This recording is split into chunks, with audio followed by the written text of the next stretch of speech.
Confirman si se puede mirar ahí la imagen, los hermanos que están conectados. Amén.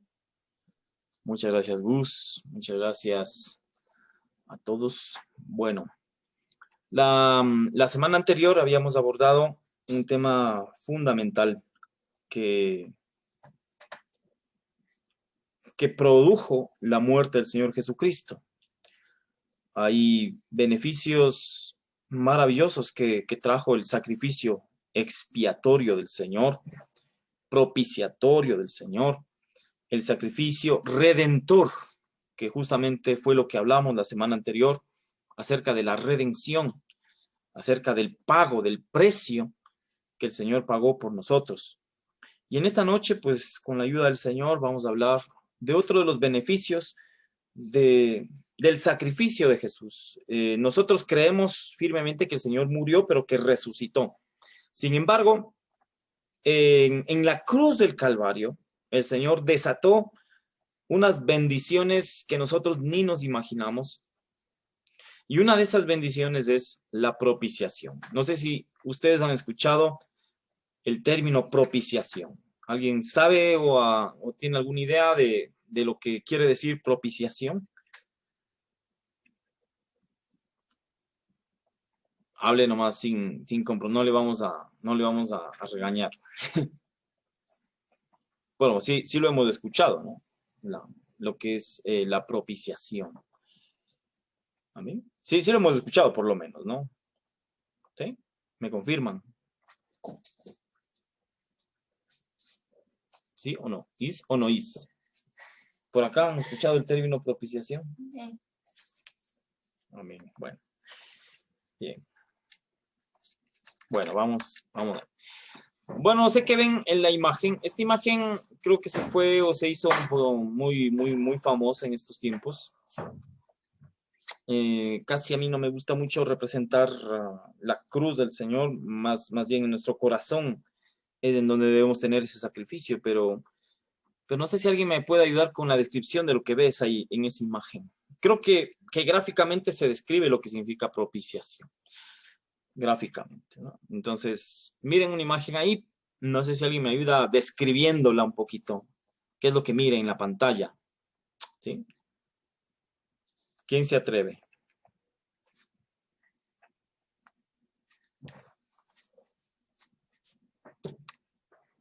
Vamos a ver. ¿Sí? A ver, vamos a ver. Aarón Villasís parece que iba a hablar.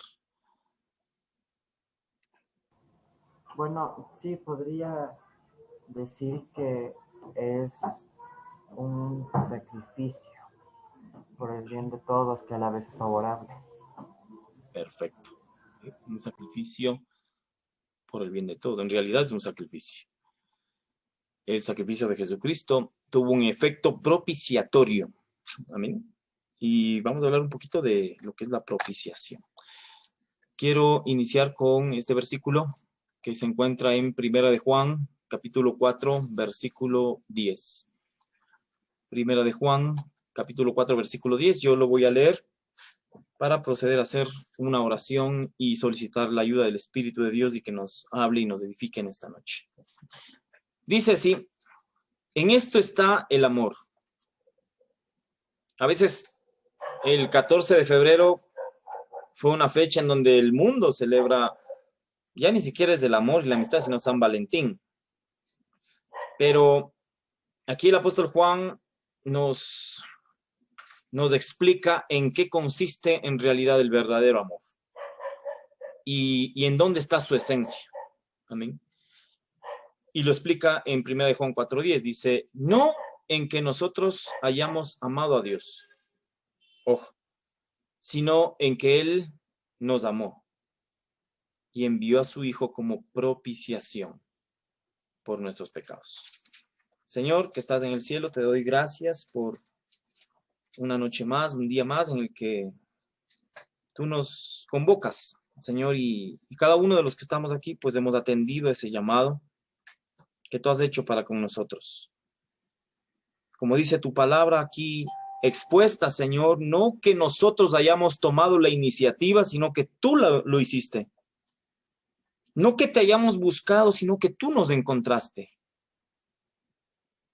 No que hayamos estado preguntando por ti, sino que tú entregaste todo por nosotros. Te doy gracias, Señor. Espíritu de Dios, en esta noche en que sentimos tu presencia tan fuerte, tan intensa, puedas hablar a nuestro corazón, puedas edificar, exhortar y consolar. En el nombre de Jesús. Amén. Y amén. Bien. Mire cómo aquí el apóstol Juan explica dónde está el amor. Y aquí dice también que no es que nosotros hayamos tomado la iniciativa, sino que fue Dios primero el que demostró ese gran amor para con nosotros. Y aquí dice que Él envió a su Hijo como propiciación por nuestros pecados. Entonces, no se olvide de esta foto. Mire, un fuego que si no fuera por el hombre, la persona que está clavada en esa cruz, seguramente hubiera consumido al personaje que está en la parte izquierda. Eso es propiciación. Que si no fuera porque alguien se interpuso en un fuego de ira divina, hubiéramos sido alcanzados por ese fuego. Entonces, cuando la Biblia habla de propiciación, está hablando del desecho de la ira de Dios por un sacrificio. Es decir, la paga del pecado es la muerte, y la única manera que pueda haber redención o los pecados puedan ser redimidos es a través de el derramamiento de sangre de un sacrificio acepto a Dios. De un sacrificio acepto a Dios. Otra definición de lo que es propiciación es aplacamiento. ¿Y aplacamiento de qué? De la ira de Dios. Es decir, cuando existe un sacrificio propiciatorio, la ira de Dios es aplacada. ¿Amén? No sé si hasta aquí me estoy dando a entender. ¿Amén? Muy bien. Ahora, no podemos hablar de propiciación sin profundizar y sin explicar un poquito acerca de lo que consiste la ira de Dios.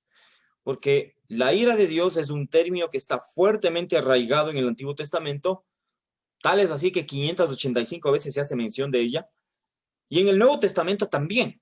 De hecho, muchos versículos que voy a citar ahora, o algunos versículos, no son muchos en realidad, se refieren al Nuevo Testamento. Entonces, cuando uno recibe las buenas nuevas de salvación, primero tiene que recibir las malas noticias. Y las malas noticias es que todos, absolutamente todos, quedamos destituidos de la gloria de Dios, siendo únicamente justificados a través de la fe en Jesucristo nuestro Señor. Amén. El versículo muy conocido de Romanos 3:23 es que a veces sí nos falta leer lo que sigue, ¿no? Dice de la siguiente manera, Romanos 3:23. Yo lo voy a leer aquí, ya vamos a participar un poquito todos.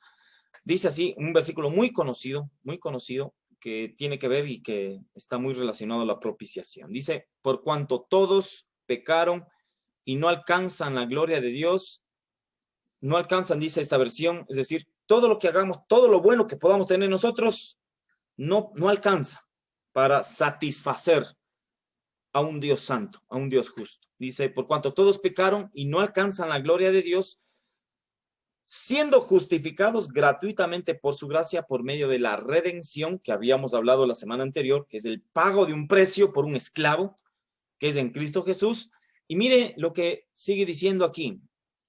A quien Dios exhibió públicamente como propiciación por su sangre a través de la fe, como demostración de su justicia, porque en su tolerancia Dios pasó por alto los pecados cometidos anteriormente. Eso es nuestros pecados. Entonces, la idea de propiciación es que Dios mismo exhibió públicamente a su Hijo como un objeto o como un elemento de sacrificio propiciatorio que aplaque la ira de Dios. Es decir, aquí entra también lo que es la sustitución, entra aquí también la expiación, porque Jesucristo tomó el lugar que a nosotros nos correspondía, que era un lugar que estaba destinado para todo o toda la ira de Dios cayendo sobre nosotros. Y por eso mismo el Señor, el Padre, tuvo que enviar a su propio Hijo para que nosotros podamos tener redención y propiciación. ¿Sí? Entonces, muy bien. Ahora, quiero hablar un poquito acerca de la ira de Dios. Siempre es un tema que trae mucha controversia, pero es un tema tan real como el amor de Dios. Porque lo dice aquí en Romanos 5, 8 y 9. Pero Dios demuestra su amor para con nosotros en que siendo aún pecadores, Cristo murió por nosotros. Entonces, mucho más habiendo ahora sido justificados por su sangre, seremos salvos ¿de qué?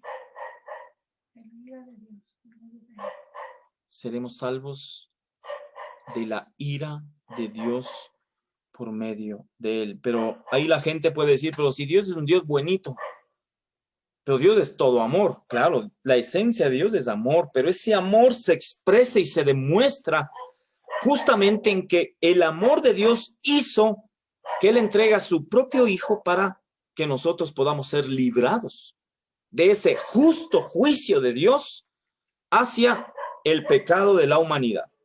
¿Amén? Bueno, ¿por qué la ira de Dios? ¿Por qué hablar de esto y no hablar de cosas más suaves o más tenues o más acordes al tiempo? Y en verdad, este tema es un tema que está de moda. Bueno, lo digo así con toda la reverencia, porque vamos a hablar un poquito acerca de esto. ¿En qué consiste la ira de Dios? Y de lo que nos hemos librado nosotros, como lo dicen los versículos anteriores, no por nuestras obras, sino porque Dios mismo hizo la inversión para que nosotros podamos ser salvos de lo que se conoce como la ira de Dios. ¿Amén? No sé si alguien me ayuda con Efesios capítulo 2, versículo 3. Por favor, alguien que me ayude con esta lectura. Efesios capítulo 2, versículo 3. Sí. A ver, mi hermana Dayana, por favor. Amén, así dice la palabra del Señor. Efesios 2:3. Antes nosotros nos comportábamos así y vivíamos obedeciendo los malos deseos de nuestro cuerpo y nuestra mente. Con justa razón, merecíamos ser castigados por Dios como todos los demás. Amén.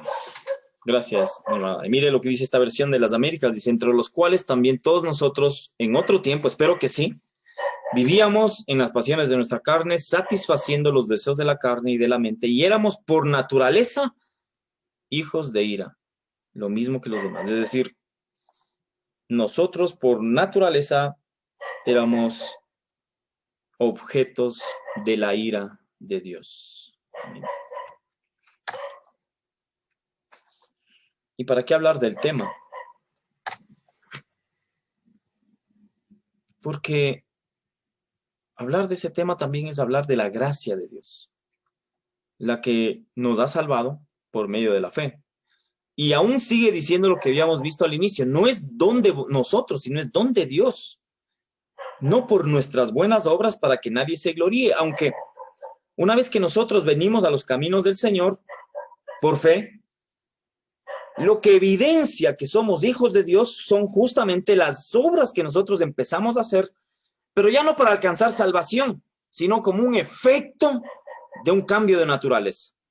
¿Ven? Entonces ahí viene la vieja discusión entre de que si somos salvos por las obras o por la fe, por la ley o por la gracia. Pues somos salvos por medio de la fe, y eso no es don de nosotros, sino es don de Dios, no por nuestras buenas obras para que nadie se gloríe. Pero insisto, por eso el apóstol Santiago dice que la fe sin obras es muerta. ¿Qué quiere decir eso? Que una vez que nosotros nos acercamos, o más bien dicho, cuando Dios nos acerca a su reino, lo que a nosotros nos corresponde hacer por gratitud, por convicción y por nueva naturaleza es vivir en las obras buenas que Dios preparó de antemano para que anduviésemos en ellas, como dice el libro de Efesios. ¿Amén? Es una acción que nosotros tenemos que hacer. Dice, por lo tanto, hemos sido sepultados con él por medio del bautismo para muerte, a fin de que como Cristo resucitó entre los muertos por la gloria del Padre, así también nosotros andemos en novedad de vida. Eso está en Romanos 6:4. Entonces, aquí voy a hablar un poquito de las consideraciones acerca de la ira de Dios y ver qué es lo que significa, qué es lo que esto representa. ¿Amén? La ira de Dios no es la pérdida de autocontrol, ni un estallido irracional y caprichoso de enojo. Es decir, la ira de Dios no es como la ira nuestra. No sé si usted en alguna ocasión así remota ha estallado en ira o ha perdido el control o le ha dado un enojo caprichoso alguna vez. ¿Sí o no? ¿Qué me dicen ustedes? ¿Alguna vez usted ha perdido el control? ¿Alguna vez usted se ha enojado, pero irracionalmente? A veces el mismo enojo ha producido que por ciertos caprichos nos mantengamos enojados, y cuidado con eso, porque eso puede generar una terrible raíz de amargura. Pero en el caso de Dios, que es un Dios perfecto, eso no constituye en lo que está aquí. No es la ira nuestra, sino ya vamos a ir explicando un poquito en qué consiste esto de la ira de Dios y cómo hemos sido nosotros salvos de ella. Entonces, el primer punto aquí es que la ira de Dios no es que Dios haya perdido el control. Nunca Dios pierde el control, jamás. No es que Dios haya estallado en un irracional y caprichoso sentimiento de enojo, no. Tampoco es que Dios tenga un mal carácter o que tenga un mal temperamento celestial o un ataque de Dios hacia los que le caen mal, de ninguna manera, porque inclusive Juan 3:16 dice, de tal manera amó Dios a quién. De tal manera amó Dios al mundo, es decir, la oportunidad está abierta para todos nosotros, para todo aquel que crea, para todo aquel que confiese que Jesús es el Señor. Esa posibilidad está abierta. Entonces, no es un padre enojón que tenemos en los cielos, al contrario, es un padre justo, es un padre piadoso, es un padre misericordioso, es un padre de amor, pero ojo, también es un Dios fuego consumidor que no va a tener por inocente al culpable y que nadie, absolutamente nadie de los que han pisado la faz de la tierra se quedará sin comparecer ante el trono de Dios o ante el trono de Cristo. Nadie se escapará del juicio de Dios. En nuestro caso, nosotros ya fuimos juzgados en la cruz del Calvario, porque dice la Escritura que Cristo pagó por todos los delitos que nosotros hemos cometido cuando nos acercamos a Él. De tal manera que ese juicio nosotros ya lo pasamos por la gracia de Dios. ¿Qué es la ira de Dios? La ira de Dios es una repulsión que surge del carácter mismo de Dios, del carácter santo, del carácter puro, del carácter perfecto de Dios hacia todo lo que es una violación de su voluntad. Repito, la ira de Dios es una repulsión que surge del carácter mismo de Dios hacia todo lo que es una violación de su voluntad. Otra definición acerca de lo que es la ira de Dios es la misma santidad de Dios en acción contra el pecado. El pecado, mis amados hermanos, tiene que ser juzgado. Y las demandas de un Dios santo tienen que ser apaciguadas. Y estas demandas no se apaciguan con un sacrificio imperfecto, con un sacrificio cualquiera, sino tiene que ser un sacrificio santo. El mismo sacrificio que Jesús, una vez y para siempre, lo hizo en la cruz del Calvario. Entonces, creo yo que, a ver, estoy aquí en esta diapositiva, va teniendo más sentido eso. Va teniendo más sentido lo que significa la propiciación. Bien.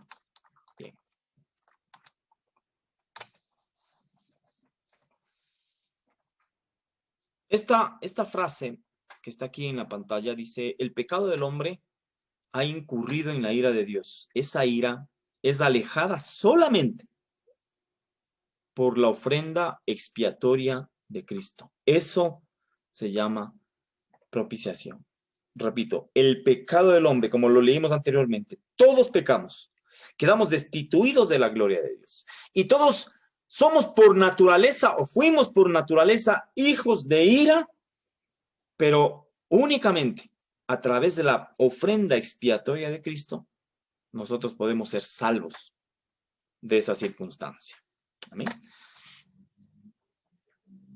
Porque Dios es un Dios justo, porque la ira de Dios demuestra justamente el amor de Dios, la misericordia de Dios, pero también la justicia de Dios.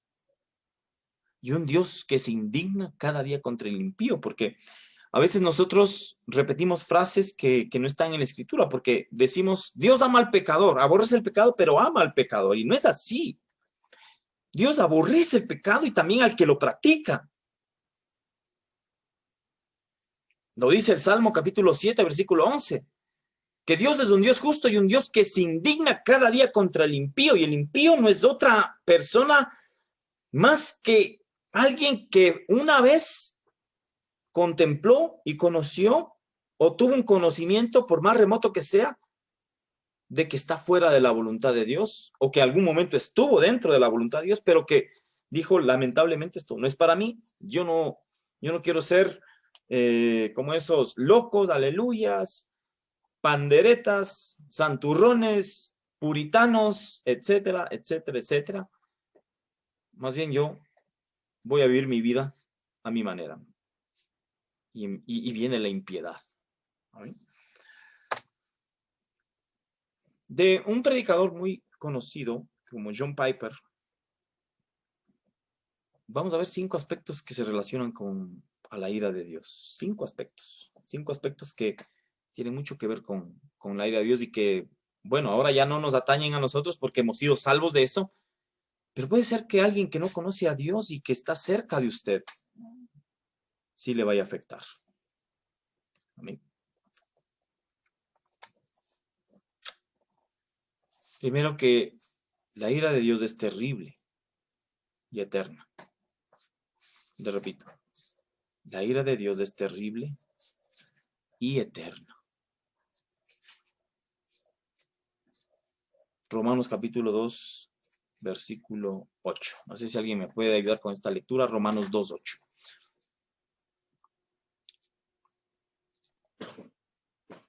Amén, mi hermano Javi. A ver, mi hermano Maurito, por favor. Pero a los que son ambiciosos y no obedecen a la verdad, sino que obedecen a la injusticia, ira e indignación. Amén. Gracias, mi hermano Maurito. A los que no obedecen la verdad, a los que no están en el propósito y en la voluntad de Dios, ira. Cuando habla de ira, repito, no es un sentimiento alocado como nosotros, sino es justicia con respecto al pecado. Eso significa la ira de Dios. Y hay gente, como dice esta versión, dice, pero derramará su ira y enojo sobre los que viven para sí mismos, los que se niegan a obedecer la verdad y en cambio viven entregados a la maldad. Desde el punto de vista natural, esta es una buena vida. No molesto a nadie, vivo para mí mismo, no hago mal a nadie. Pero obedecer a la verdad es suscribirse, es adaptarse no al mundo, sino entregarse por completo al Señor. Porque en los caminos del Señor no hay dos bandos, no se puede tener dos señores, o se sirve al uno y se aborrece al otro, viceversa. Entonces, Segunda de Tesalonicenses 1, 8 al 9. Si alguien me ayuda con estos dos versículos. Segunda de Tesalonicenses, capítulo 1, los versículos 8 y 9. Estos son 5 aspectos que tienen que ver con la ira de Dios. Aquí estamos viendo que es terrible. Amén. Amén. Por favor, ayúdenme. Melody, por favor. Ya. Amén. Castigará a los que no obedecen su mensaje ni quieren reconocerlo, y los destruirá para siempre. Los echará lejos de su presencia, donde no podrán compartir su gloria y su poder. Amén. Muchas gracias. El mayor tormento que puede tener una criatura del Padre es de estar excluidos de la presencia del Señor y de la gloria de su poder, dice aquí. Y nosotros estábamos en esa situación, excluidos, apartados. Estábamos listitos para enfrentar el justo juicio de Dios. Y uno dice, pero parece que Dios fuera malo. No, Dios es justo. Dice aquí, dando retribución a los que no conocen a Dios, pero ¿qué excusa podemos tener delante de Dios? Cualquiera dirá, pero nunca me predicaron, nunca me dijeron. Y dice aquí que nadie puede tener esa excusa, porque de alguna u otra manera, todos y cada uno de nosotros tuvimos el llamado de Dios a servirle a Él. Y dicho sea de paso, el llamado que el Señor nos hace no es para estar jugando al evangelio, para vivir una religión, sino para vivir una relación con Dios. Y dice aquí, dando retribución a los que no conocen a Dios y otros a los que no obedecen al evangelio de nuestro Señor Jesús. Estos sufrirán el castigo de eterna destrucción. Eterna destrucción. Excluidos de la presencia del Señor y de la gloria de su poder. Entonces, la ira de Dios justa, la ira de Dios que es una repulsión hacia todo lo que se opone a su voluntad, que es un desagrado al pecado, es eterno. Así como la vida que nos da el Señor. ¿Amén? Otro aspecto de la ira de Dios es que está presente, ya comenzó y va en aumento. Romanos 1:18, por favor. Amén. Por favor. Mi hermana Carlita. Vemos que Dios manifiesta su ira castigando desde el cielo a toda la gente, mala e injusta, que su maldad impide que se conozcan la verdad. Muchas gracias, Mateo. Mire, parece que fue esta versión que leyó Mateo, una versión que pareciera un Dios castigador. Pareciera un Dios, bueno, de hecho que es terrible, pero es un Dios justo. Y la ira de Dios se revela desde el cielo contra toda impiedad e injusticia de los hombres que con injusticia restringen la verdad. Cuando dice que está presente, ya comenzó en un momento, hay un término que se llama orge, que significa ir aumentando hasta lo máximo, ir preparándose para la descarga. Es decir,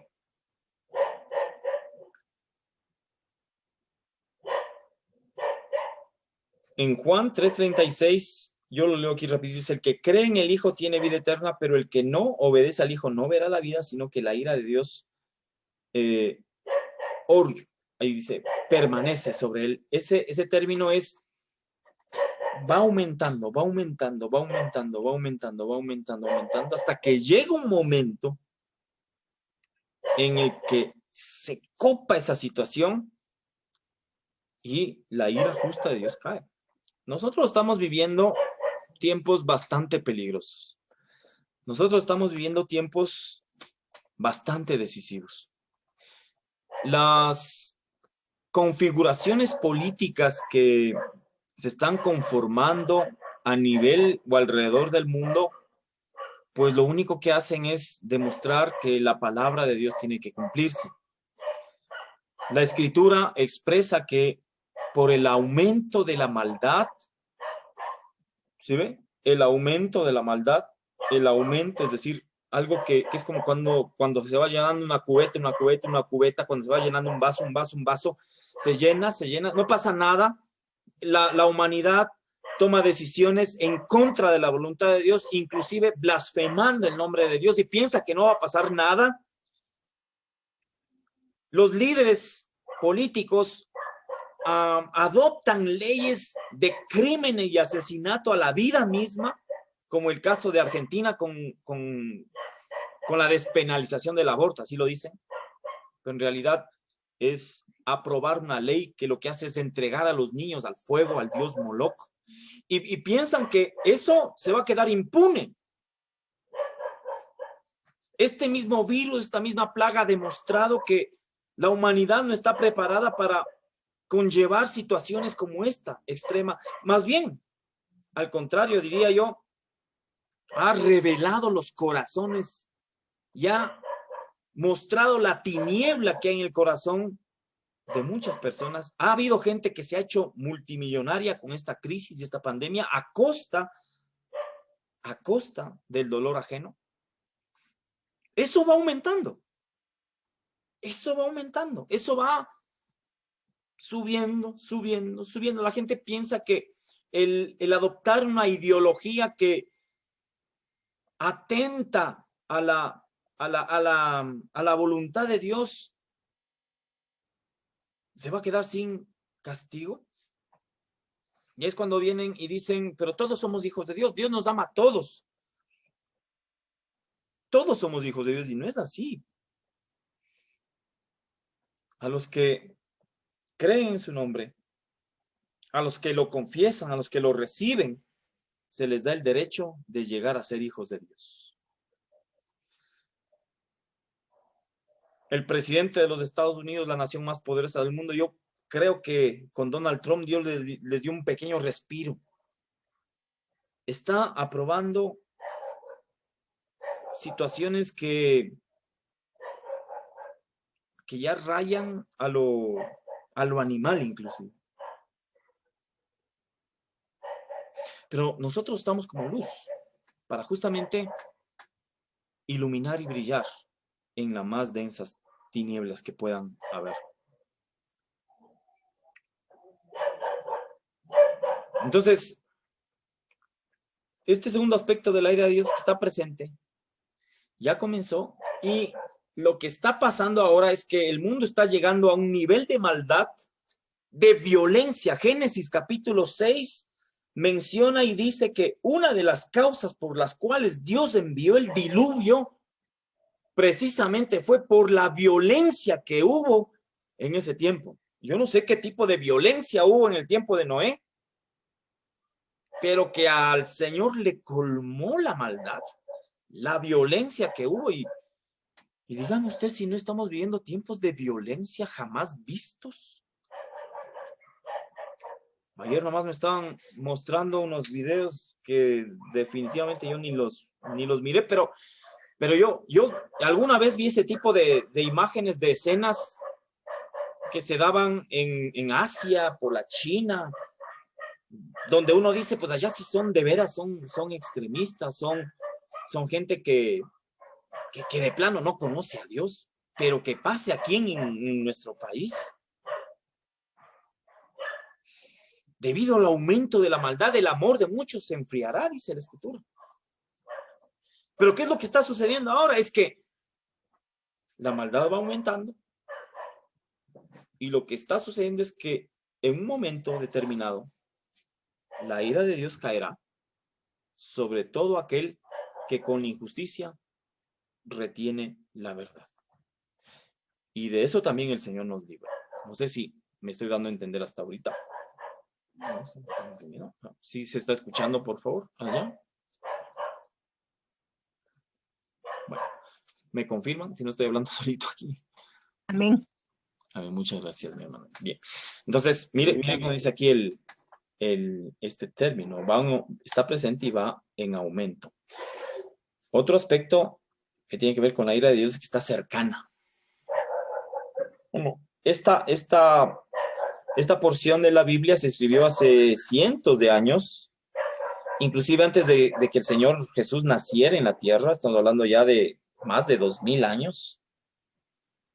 Pero dice la Escritura que los profetas, inspirados por el Espíritu de Cristo, escribieron estas cosas como que no entendían en qué tiempo y en qué momento iban a suceder.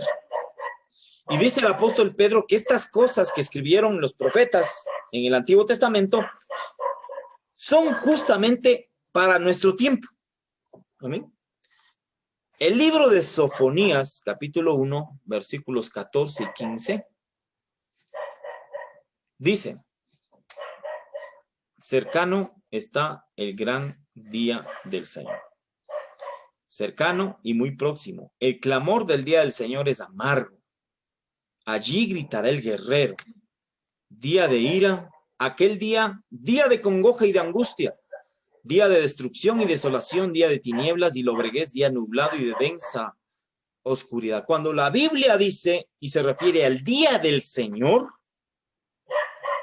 ojo, cuando la Biblia se refiere al día del Señor, tanto en el libro de Joel, como el libro de Sofonías, como el libro de Isaías, como el libro de Segunda de Tesalonicenses, se está refiriendo a una etapa de la humanidad en la que nunca, jamás se ha visto ni se verá juicios que vienen. Y no lo digo yo, lo dice la Escritura. Lo mismo lo dice Isaías capítulo 13, versículo 6. Gemid porque cerca está el día del Señor. Vendrá como destrucción del Todopoderoso. ¿Por qué viene ese día? ¿Por qué viene ese día de clamor? Ese día en donde el guerrero más valiente gritará. Ese día donde habrá congoja y angustia, día de destrucción, desolación, de tinieblas, de lobreguez, nublado, de densa oscuridad, porque la maldad y la iniquidad está subiendo a niveles en los que algún momento llegará y desbordará la ira de Dios. Repito, de la cual usted y yo hemos sido salvados. Yo le voy a dejar este versículo para que lo lea en su casa. Está en Efesios capítulo 5, versículos del 1 al 8. ¿Amén? Lo va a leer ahí en su casa. Luego, otro aspecto que tiene que ver con la ira de Dios. Dice que es una prerrogativa de Dios y de nadie más. Es decir, yo no puedo tomar venganza por más mal y daño que me hayan hecho. Lo que dice aquí, en esta porción de la Escritura, que está en Romanos capítulo 12, del 19 al 21. Si alguien me ayuda con esta lectura, por favor. ¿De quién es exclusivamente Amén. la ira de Dios? Sí, por favor. Amén. La palabra del Señor dice: queridos hermanos, no busquen la venganza, sino dejen que Dios se encargue de castigar a los malvados. Pues en la Biblia Dios dice: a mí me toca vengarme, y yo le daré a cada cual su merecido. Y también dice: si tu enemigo tiene hambre, dale de comer; si tiene sed, dale de beber. Así harás que le arda la cara de vergüenza. No se dejen vencer por el mal, al contrario, triunfen sobre el mal haciendo el bien. Muchas gracias, hermano. Mire esa versión que nos comparte. Miren la venganza. Yo daré el pago, dice el Señor. Lo que nos toca a nosotros es hacer lo que a veces no podemos. Dice que si nuestro enemigo tiene hambre, pues hay que darle de comer. Si tiene sed, hay que darle de beber, porque haciendo esto, carbones encendidos amontonarás sobre su cabeza. No seas vencido por el mal, sino vence con el bien y el mal. Es decir, si a usted le han hecho daño, si a usted le han hecho alguna injusticia, si a usted le han hecho algún tipo de extorsión, de estafa, lo que sea. Parece, bueno, parece muy complicado de cumplir aquí, pero lo que dice aquí es que el Señor no dejará nada impune. Tal vez en la justicia de los hombres cualquiera puede salirse con la suya, pero llegará un día en que toda persona, hombre, mujer, niño, adulto, viejo, tendrá que comparecer ante la presencia del Señor. En el caso de nosotros, como cristianos, como gente que ha recibido esa propiciación, pues el tribunal al que nos enfrentaremos se llama el tribunal de Cristo, que ya no es un tribunal de condenación, sino es un tribunal de galardón. Y bueno, ahí también habrá avergonzados.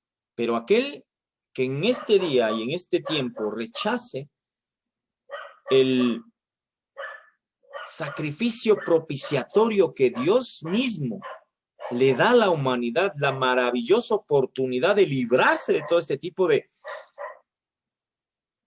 justa retribución por la maldad, pues la verdad es que le vienen cosas muy terribles, como dice aquí la Escritura. Pero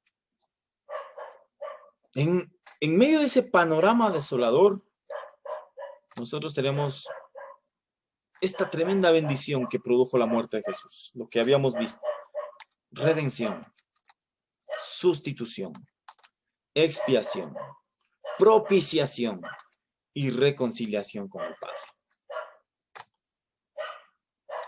Yo quiero terminar con esta cita de Romanos. Yo lo voy a leer para ir cerrando un poquito en esta noche. Dice así, Romanos capítulo 5, los versículos del 9 al 11. Por eso sí es importante que cada vez nos demos cuenta de que la salvación que Dios nos dio a través de la fe en Jesucristo no solamente es para hacernos buenas personas, es para hacernos nuevas criaturas. No solamente es para ordenar nuestro hogar, de pronto nuestras finanzas. Esas son añadiduras que vienen y que definitivamente el Señor las tiene controladas para sus hijos. No hay descendencia que mendigue pan, no hay justo desamparado. Dios conoce cada una de nuestras necesidades. Dios está pendiente de cada una de nuestras situaciones. Dice la Biblia que inclusive nos da la vía de que podamos, mediante la acción de gracias de la oración, poder llegar a su presencia con cualquier situación que estemos pasando, para que la paz de Dios, que sobrepasa todo entendimiento, guarde nuestra mente y nuestro corazón en Cristo Jesús. Pero también tenemos que considerar que el plan de redención, el plan de expiación que Dios nos ha dado a nosotros, nos ha librado y nos librará de toda esa situación que viene al mundo. Usted me dirá, pero ahorita viene el coronavirus y ha matado cristianos, no cristianos. Sí, pero créame que van a venir cosas muchísimo peores. Y la fe y la esperanza que tenemos es que con Cristo estamos crucificados, que estamos en sus manos, que tiene control de nuestros cabellos, que tiene control de nuestra vida, que tiene control de nuestra economía, que tiene control de todo, porque nos ama. Y dice, por tanto, mucho más ahora. Este es nuestro caso ahora. Este es nuestro caso. ¿Cuántos han sido declarados justos por la sangre de Jesús? ¿Cuántos justos hay aquí? Dígalo con fe. Yo soy justo, porque dice aquí, por tanto, mucho más ahora, habiendo sido declarados justos, no por nuestras obras, repito, sino por la sangre de Jesucristo, seremos salvos de la ira. por medio de él. Porque si siendo enemigos fuimos reconciliados con Dios por la muerte de su Hijo, mucho más ahora, habiendo sido reconciliados, seremos salvos en su vida. Y no solo esto, sino que nos gloriamos en Dios mediante nuestro Señor Jesucristo, por quien recibimos ahora la reconciliación con el Padre. Entonces, ahora estamos reconciliados con el Padre. Ahora, pues, nuestra vana manera de vivir, ahora nuestra pecaminosa manera de vivir, el momento que recibimos a Jesucristo nuestro Señor, y voy a volver a la imagen primera, que explica lo que es la propiciación. Por naturaleza, nos merecíamos que nos caiga todo el fuego del cielo. Por naturaleza, nos merecíamos que nos caiga todo el juicio de condenación. Por naturaleza, nos merecíamos, así seamos buenos, así hayamos hecho lo que hayamos hecho, dice la Biblia en Isaías, si no me equivoco, que las mayores obras de justicia que podamos hacer con nuestras propias manos delante de Dios, lo único que son trapo de inmundicia. Nosotros éramos por naturaleza hijos de ira, por naturaleza. Pero bendita sea su gracia.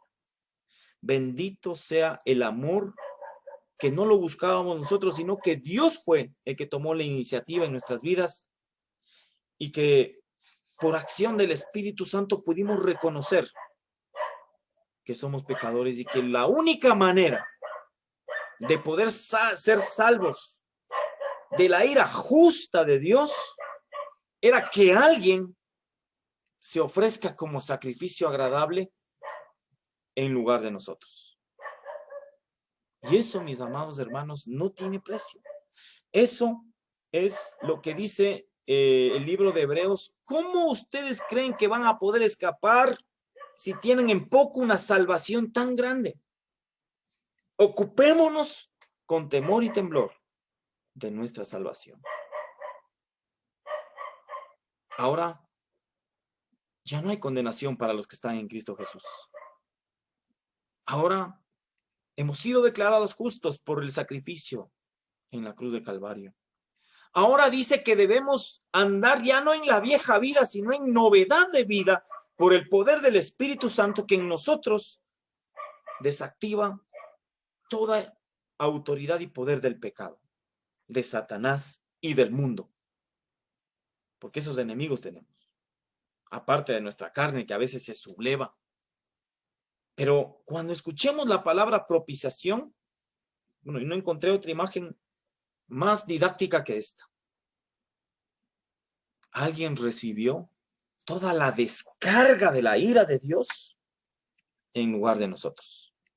Alguien, a través de un sacrificio en su sangre, en su ser, en su cuerpo, levantó una ofrenda agradable a Dios que hizo que se detenga la ira de Dios y que ahora más bien podamos ser reconciliados con el Padre.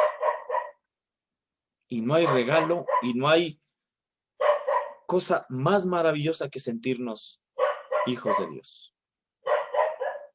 Porque Él ha sido propiciación para nosotros.